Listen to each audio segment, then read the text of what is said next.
मानस श्रृंखला में आज का विषय सृष्टि का क्रम। हमारे यहाँ सामाजिक शिक्षा की शुरुआत गुरुकुल पद्धति से हुई थी। छात्र गुरुकुल में ही रहा करते थे। एकमात्र महिला गुरु माता ही उनका भरण पोषण करती थी।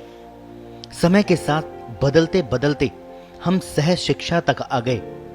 अधिकांशतः महिलाएं ही गुरु के रूप में उभर कर आ रही है। शिक्षा का ढांचा भी बदल गया, विषय बदल गए, जीवन का सारा परिवेश बदल गया। इस बीच मानव सभ्यता कहां से कहां पहुंची और इस परिवर्तन का समाज में क्या योगदान रहा, इसका आकलन भी कभी नहीं हुआ। समय के साथ सिनेमा, टीवी, इंटरनेट आदि ने भी परोक्ष रूप से शिक्षक की भूमिका निभाना शुरू कर दिया। घर को पहला स्कूल आज भी कहा जा सकता है, किंतु वहां पर माता पिता के स्थान पर टीवी और इंटरनेट शिक्षक बन गए। बालक अकेला भी होने लगा और स्वतंत्र भी। जीवन दर्शन के मूल सूत्र उसके जीवन से बाहर हो गए। इसका पहला प्रभाव यह हुआ कि आज के बच्चे स्वयं के बारे में कुछ भी नहीं जान पाते।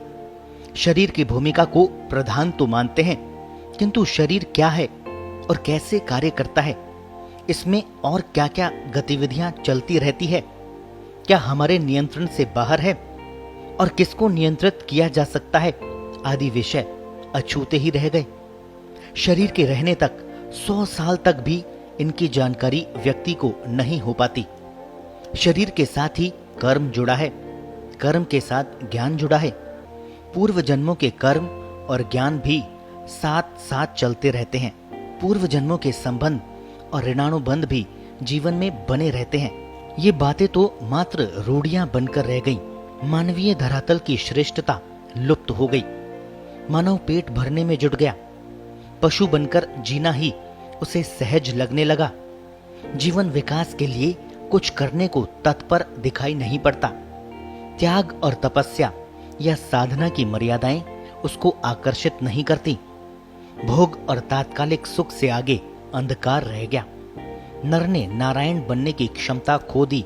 नारायण बनने के लिए सूक्ष्म में प्रवेश करना पड़ता है। स्थूल की जानकारी के अभाव में सूक्ष्म तो कल्पना से भी परे हो गया। मूल कारण विस्मृत हो गया। भीतरी ऊर्जाओं और प्राणों का ज्ञान कराने वाली प्रज्ञा का विकास ही अवरुद्ध हो गया। ऋतंभरा तत्र प्रज्ञा, प्रज्ञा में ही अदृश्य ऋत को पकड़ने की क्षमता होती है। प्रज्ञा का विकास होता है ब्रह्मचर्य से। ब्रह्म के समान चर्या में बने रहने से। आज सबसे ज्यादा खिल्लियां तो ब्रह्मचर्य की ही उड़ाई जा रही है। जीवन के 4 आश्रमों में पहला आश्रम ब्रह्मचर्य आश्रम माना गया था। इसमें शरीर का ही नहीं, मन का, भावना का ब्रह्मचर्य प्रमुख था। भावना के दूषण से भी शरीर के धातु दूषित होते हैं। ये एक नित्य सत्य है। जो भी अन्न हम ग्रहण करते हैं, पहले उनका रस बनता है, शेष मल रूप में बाहर निकल जाता है। रस से रक्त बनता है, रक्त से मांस बनता है, मांस से मेद, मेद से अस्थि, अस्थि से मज्जा और मज्जा से शुक्र बनता है। हर क्रम में शेष भाग विभिन्न मलों के रूप में बाहर निकल जाता है। ये शरीर के सप्त धातु हैं। इसी प्रकार हमारे विचारों के रूप में जो अन्न बुद्धि ग्रहण करती है, उसका पाचन होता है। हमारे मन में जो भाव और अनुभूतियां होती है, उनका पाचन होता है। इनका प्रभाव हमारी अंतःस्रावी ग्रंथियों पर पड़ता है। इनके रसायन बदल जाते हैं और रस के स्वरूप में परिवर्तन लाते हैं।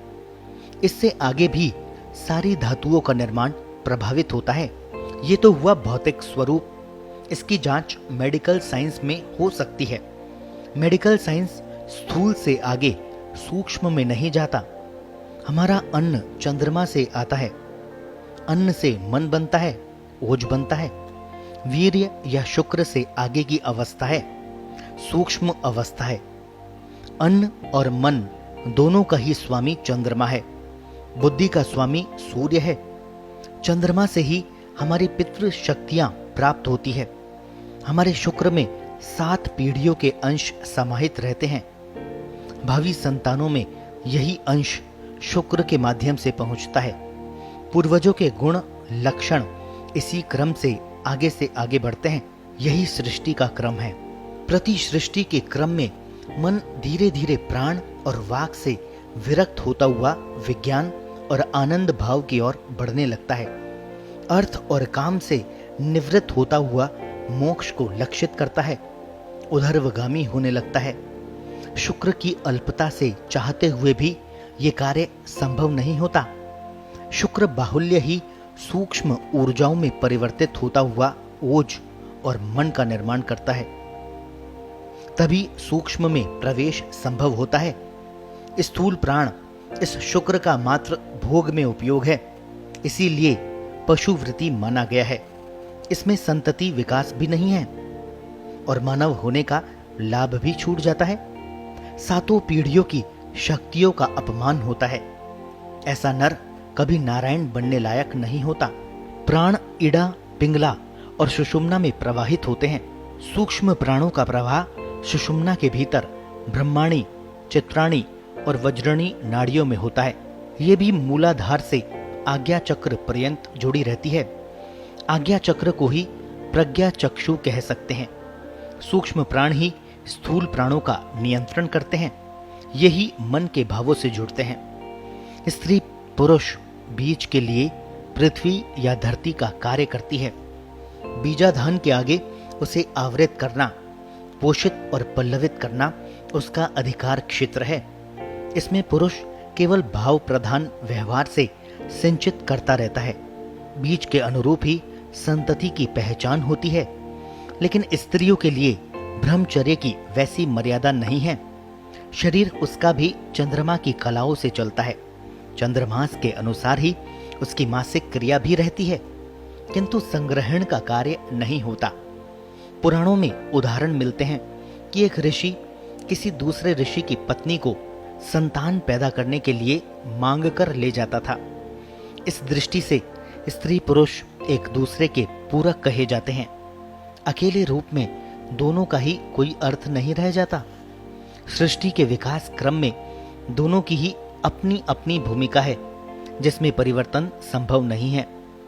आज जो परिवर्तन का दौर चल पड़ा है, उसे भी इसी दृष्टि से देखना पड़ेगा।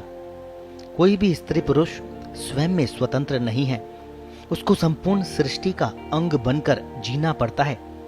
हम सब सूक्ष्म ऊर्जाओं और तरंगों से एक दूसरे से जुड़े हैं। हमारे जीवन का संचालन प्रकृति करती है। केवल अपने वर्तमान कर्मों से भविष्य का निर्माण कर लेना ही हमारे हाथ में है। अतः वर्तमान ही सबसे मूल्यवान है। इसका उपयोग भी गहन चिंतन के साथ ही होना चाहिए। प्रवाह में व्यक्ति के नियंत्रण और मर्यादाएं छूटने का डर रहता है। अनजाने में अधोपतन होने लगता है। ये साधारण सी बात है कि बीज और धरती की श्रेष्ठता पर ही फल की श्रेष्ठता निर्भर करती है। आज दोनों की श्रेष्ठता पर ही प्रश्न चिन्ह लगते जा रहे हैं। इसके फल भी हमें ही भोगने पड़ेंगे।